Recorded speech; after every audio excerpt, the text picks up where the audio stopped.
Chapter 10 Romance, Sweet Love. Sweet love say, where, how, and when. What do you want of me? Yours I am. For you I was born.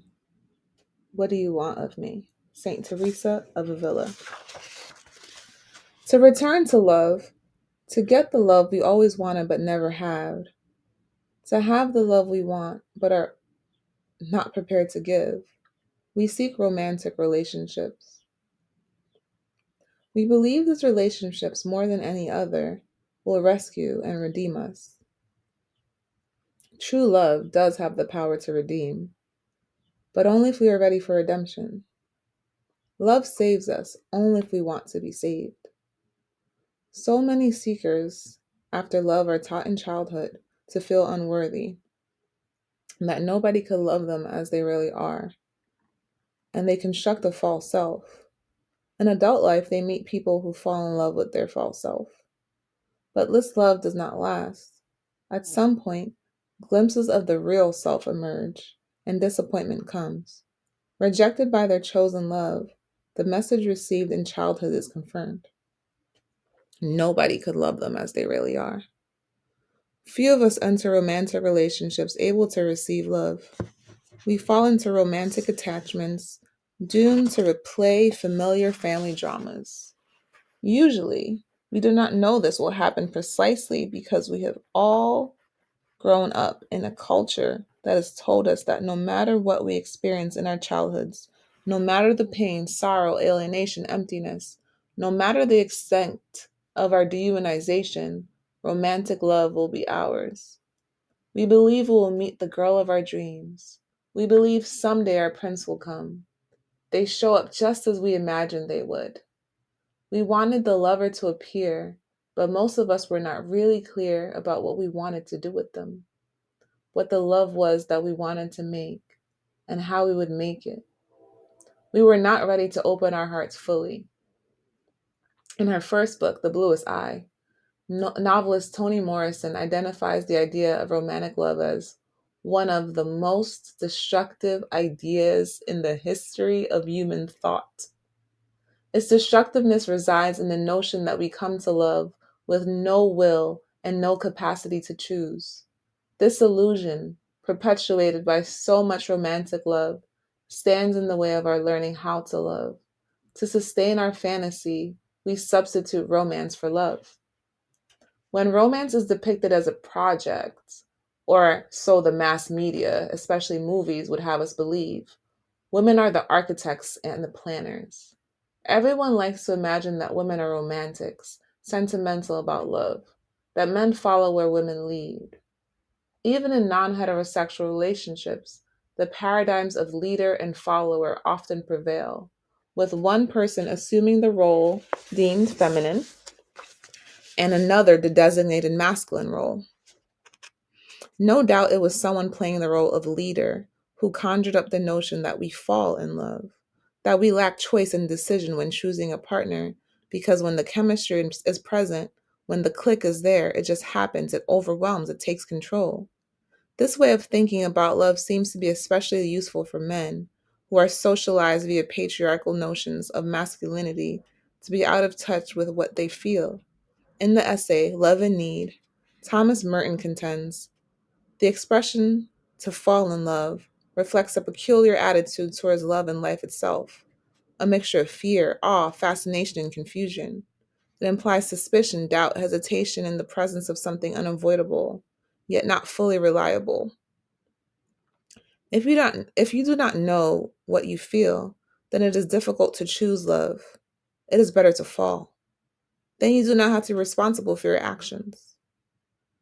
Even though psychoanalysts from from Fromm, writing in the 50s, to Peck in the present day, critique the idea that we fall in love, we continue to invest in the fantasy of effortless union. We continue to believe we are swept away, caught up in the rapture, that we lack choice and will. In The Art of Loving, Fromm repeatedly talks about love as action, essentially an act of will. He writes, to love somebody is not just a strong feeling, it's a decision, it is a judgment, it is a promise. If love were only a feeling, there would be no basis for the promise to love each other forever. A feeling comes and it may go. Peck builds upon Fromm's definition when he describes love as the will to nurture one's own or another's spiritual growth, adding, the desire to love is not itself love. Love is as love does. Love is an act of will, namely, both an intention and action. Will also implies choice. We do not have to love, we choose to love. Despite these brilliant insights and the wise counsel they offer, most people remain reluctant to embrace the idea that it is more genuine, more real, to think of choosing to love rather than in love. Describing our romantic longings and life preservers, therapist Harriet Lerner shares that most people want a partner who is mature and intelligent, loyal and trustworthy, loving and attentive, sensitive and open, kind and nurturing, competent and responsible. No matter the intensity of this desire, she concludes, few of us evaluate a prospective partner with the same objectivity and clarity that we might use to select a household appliance or a car. To be capable of critically evaluating a partner, we would need to be able to stand back and look critically at ourselves, at our needs, desires, and longings. It was difficult for me to really take out a piece of paper and evaluate myself to see if I was able to give the love I wanted to receive, and even more difficult to make a list of the qualities I wanted to find in a mate. I listed 10 items, and then when I applied the list to men I had chosen as potential partners, it was painful to face the discrepancy between what I had wanted and what I had chosen to accept. We fear that evaluating our needs and then carefully choosing partners will reveal that there is no one for us to love. Most of us prefer to have a partner who is lacking than no partner at all. What becomes apparent is that we must be interested in finding a partner than in knowing love. We must be more interested. What becomes apparent is that we may be more interested in finding a partner than in knowing love. Mm.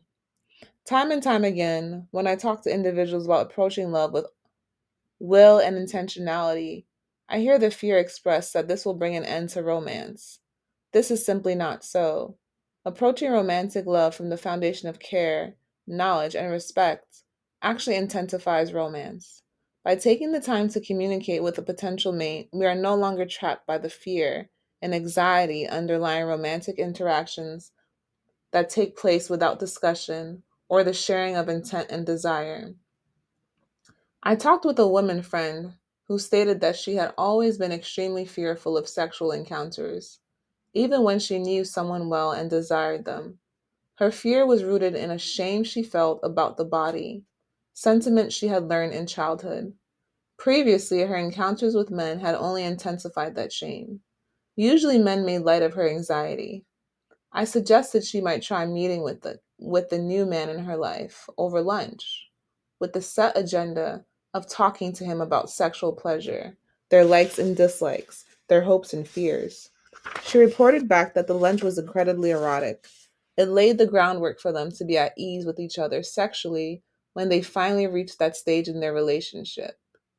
Erotic attraction often serves as the catalyst for an intimate connection between two people, but it is not a sign of love. Exciting, pleasurable sex can take place between two people who do not even know each other. Yet the vast majority of males in our society are convinced that erotic longing indicates who they should and can love. Led by their penis, seduced by erotic desire, they often end up in relationships with partners with whom they share no common interests or values. The pressure on men in a patriarchal society is to perform sexually is so great that men are often so gratified to be with someone with whom they find sexual pleasure that they ignore everything else. They cover up these mistakes by working too much, by finding playmates they like outside their committed marriage or partnership.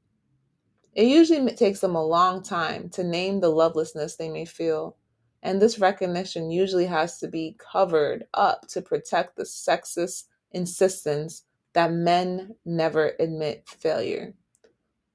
Women rarely choose men solely on the basis of erotic connection.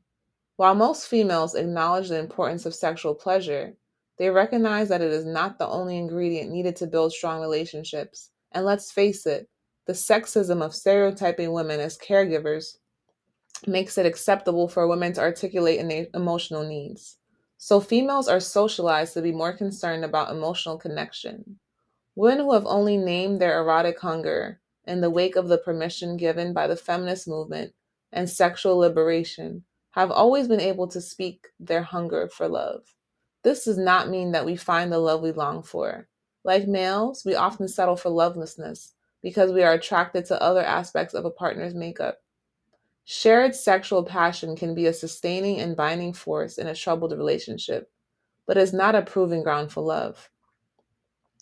This is one of the great sadness of life. Too often, women and some men have their most intense erotic pleasure with partners who wound them in other ways. The intensity of sexual intimacy does not serve as a catalyst for respect, care, trust, understanding, and commitment. Couples who rarely or never have sex can know lifelong love. Sexual pleasure enhances the bonds of love, but they can exist and satisfy when sexual desire is absent. Ultimately, most of us would choose love over sustained sexual passion if we had to. Luckily, we do not have to make this choice because we usually have satisfying erotic pleasure with our loved one. The best sex and the most satisfying sex are not the same. I have had great sex with men who are intimate terrorists, men who seduce and attract by giving you just what you feel your heart needs, then gradually or abruptly withholding it once they've gained your trust. And I've been deeply sexually fulfilled in bonds with loving partners who have had less skill and know how. Because of sexist socialization, women tend to put sexual satisfaction in its appropriate perspective. We acknowledge its value without allowing it to become the absolute measure of intimate connection. Enlightened women want fulfilling erotic encounters as much as men, but we ultimately prefer erotic satisfaction within a context where there is love, there is loving, intimate connection. If men were socialized to desire love as much as they are taught to desire sex, we would see a cultural revolution. As it stands, most men tend to be more concerned about sexual performance and sexual satisfaction than whether they are capable of giving and receiving love. Even though sex matters, most of us are no more able to articulate sexual needs and longings than we are able to speak our desire for love. Ironically, the presence of life threatening, sexually transmitted diseases has become the reason more couples communicate with each other about erotic behavior. The very people, many of them men, who had hitherefore claimed that too much talk made things less romantic, find that talk does not threaten pleasure at all. It merely changes its nature. Where once knowing, where once knowing nothing was the basis for excitement and erotic intensity, knowing more is now the basis. Lots of people who feared romantic and or erotic intensity made this radical change in their thinking and were surprised to find that their previous assumptions that talk killed romance were wrong. Cultural acceptance of this change shows that we are all capable of shifting our paradigms, the foundational ways of thinking and doing things that became habitual. We are all capable of changing our attitudes about falling in love. We acknowledge the click we feel when we meet someone new as just that, a mysterious sense of connection that may or may not have anything to do with love. However, it could or could not be the primal connection, could be a primal connection, while simultaneously acknowledge that it will lead us to love. How different things might be if, rather than saying, I think I'm in love, we're saying, I've connected with someone in a way that makes me think I'm on the way to knowing love. Yeah, I love that. Or instead of saying, I'm in love, we say, I am loving, or I will love. Our patterns around romantic love are unlikely to change if we do not change our language.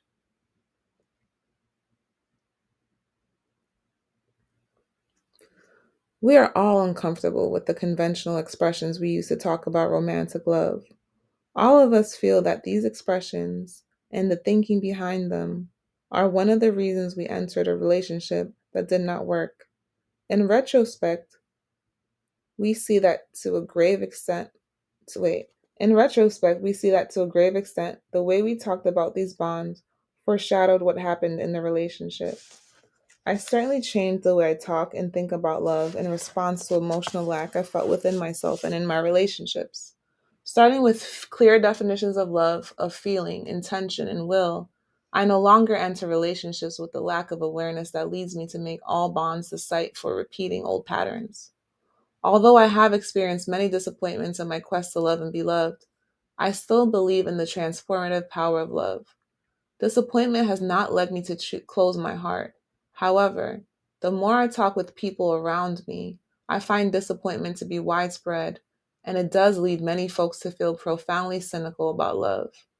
A lot of people simply think we make too much of love. Our culture may make much of love. Our culture may make much of love as compelling fantasy or myth, but it does not make much of the art of loving. The disappointment about love is directed at romantic love.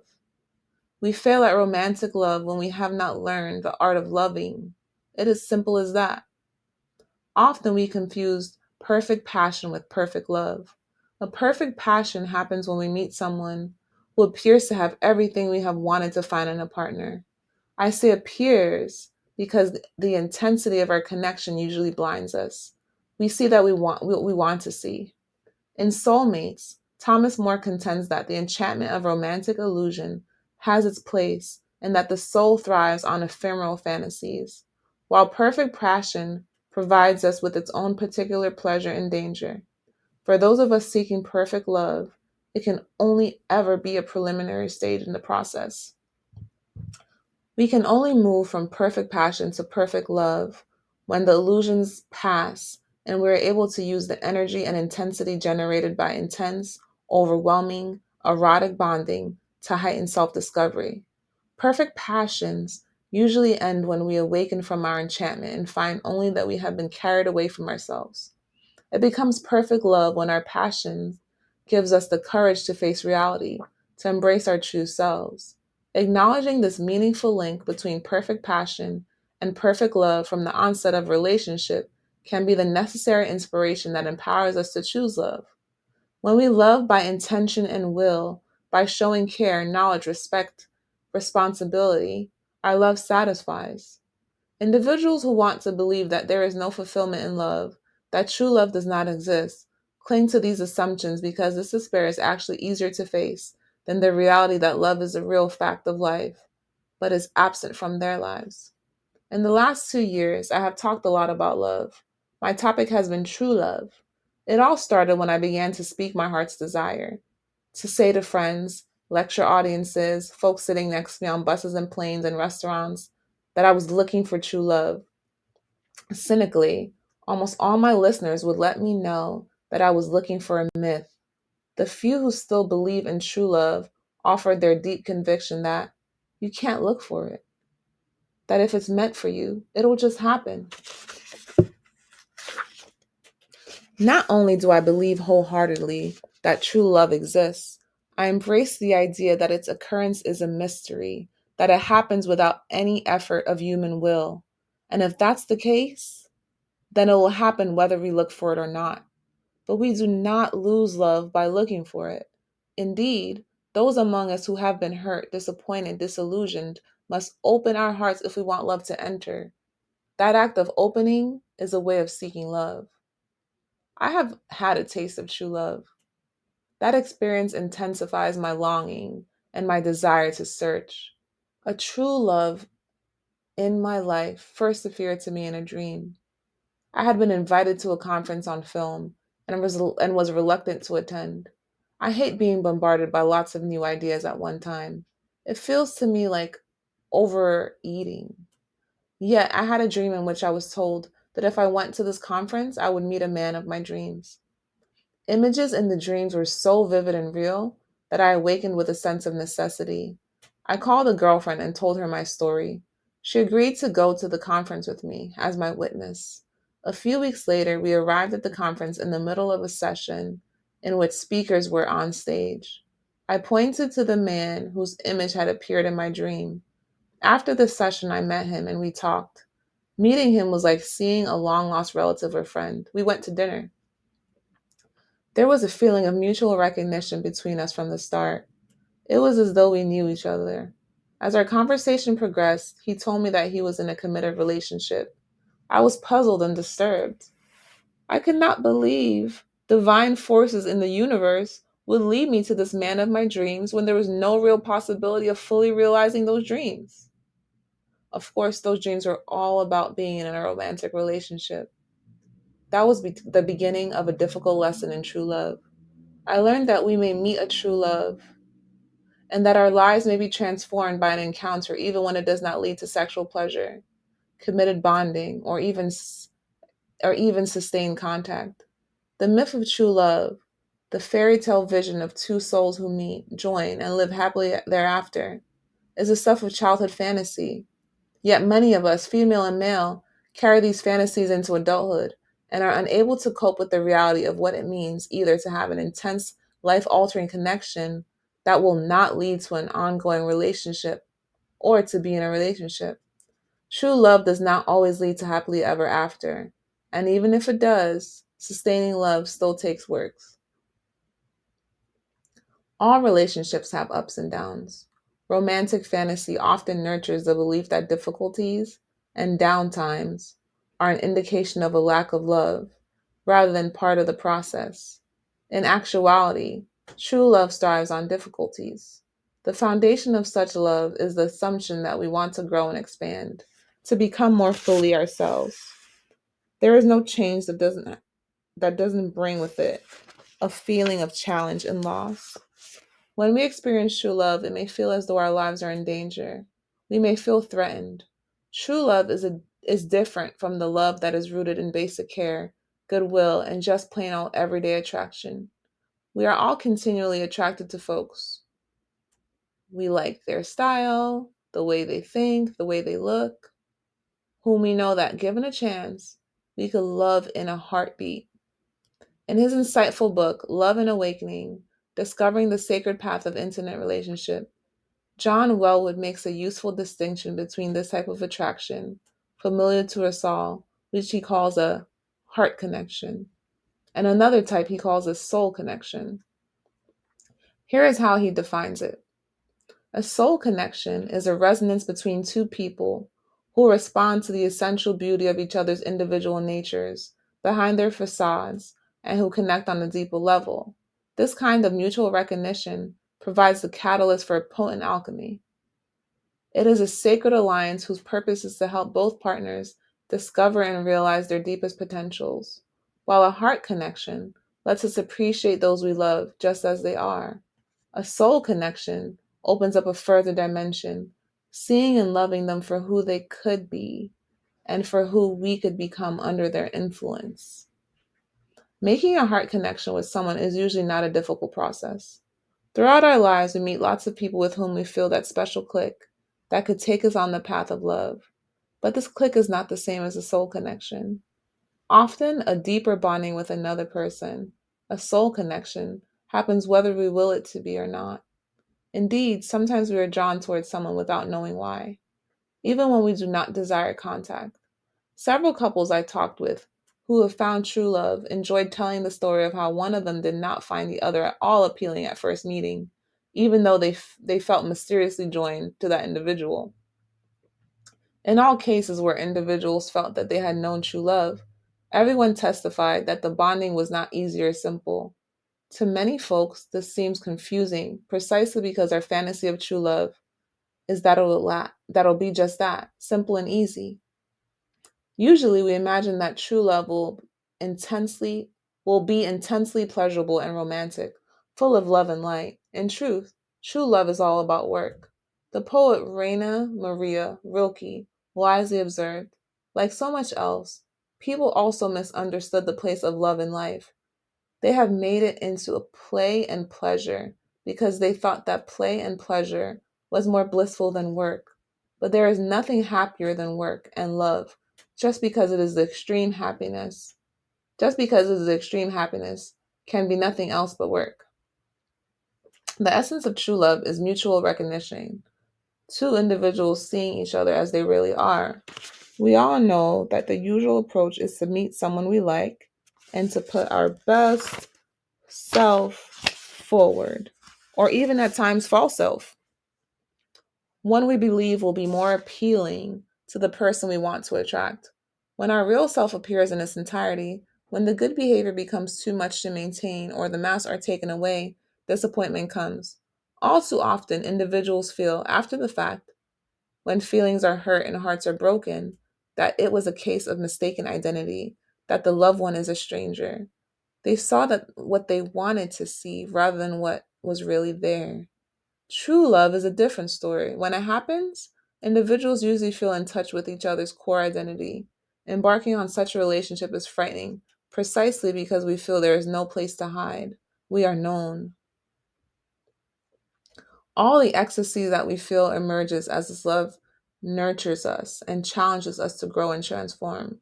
Describing true love, Eric Butterworth writes, "True love is a peculiar kind of insight through which we see the wholeness with which the person is, at the same time, totally accepting of the love which he now expresses himself, without any delusion that the potential is a present reality. True love accepts the person who now is without qualification, but with a sincere and unwavering commitment to help them achieve his goals of self unfoldment, which we may see better than he does. Most of the time, we think that love means just accepting the other person as they are.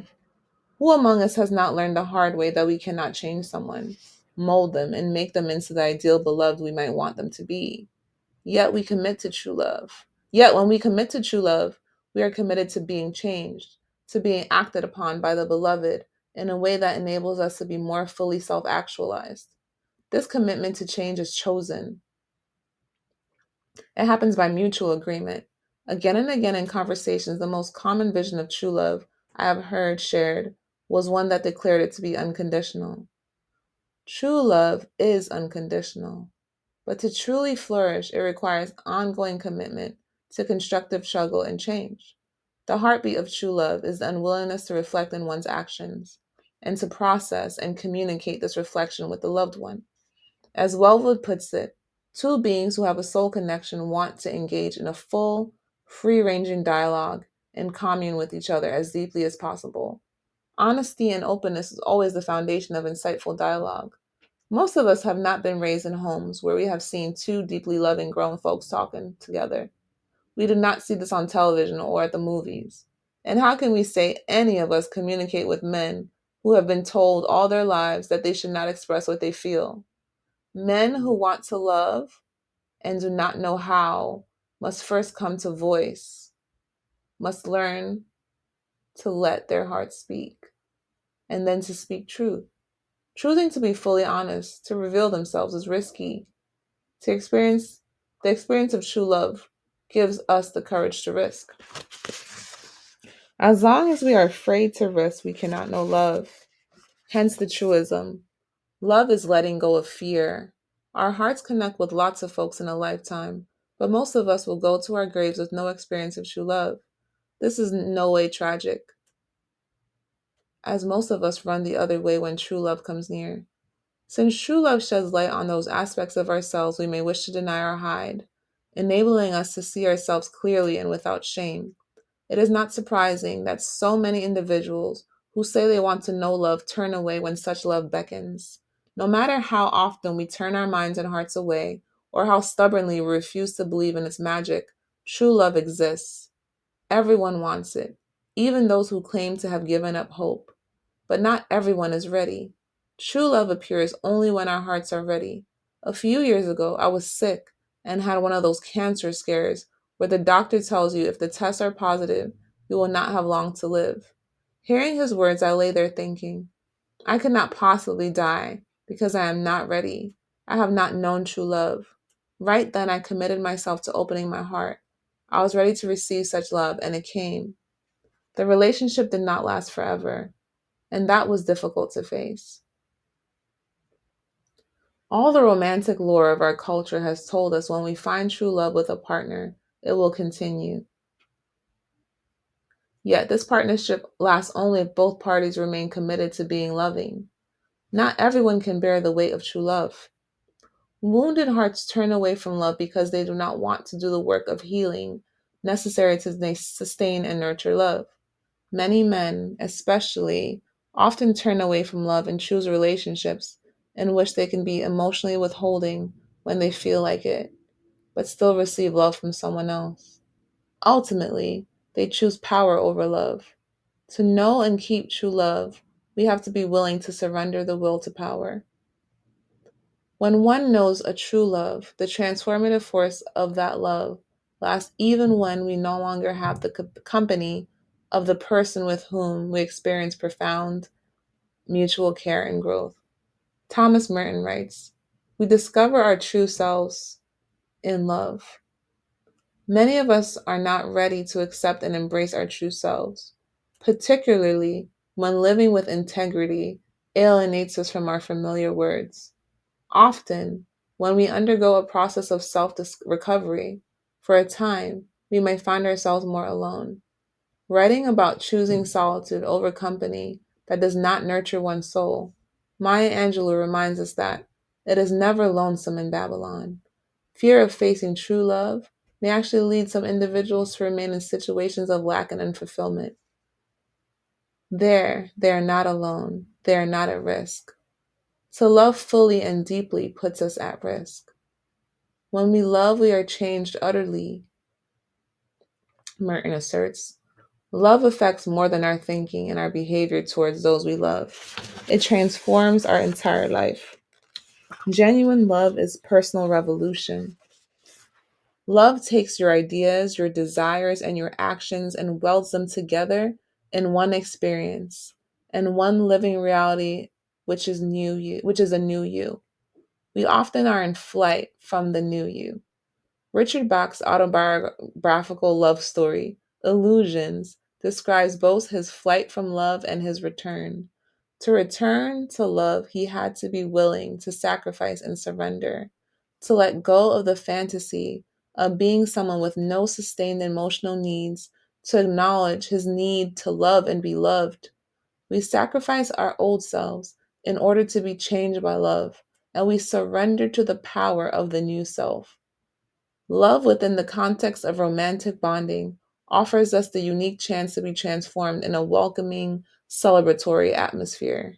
Without falling in love, we can recognize that moment of mysterious connection between our souls and that of another person as love's attempt to call us back to our true selves. Intensely connecting with another soul, we are made bold and courageous, using that fearless will to bond and connect as a catalyst for choosing and committing ourselves to love.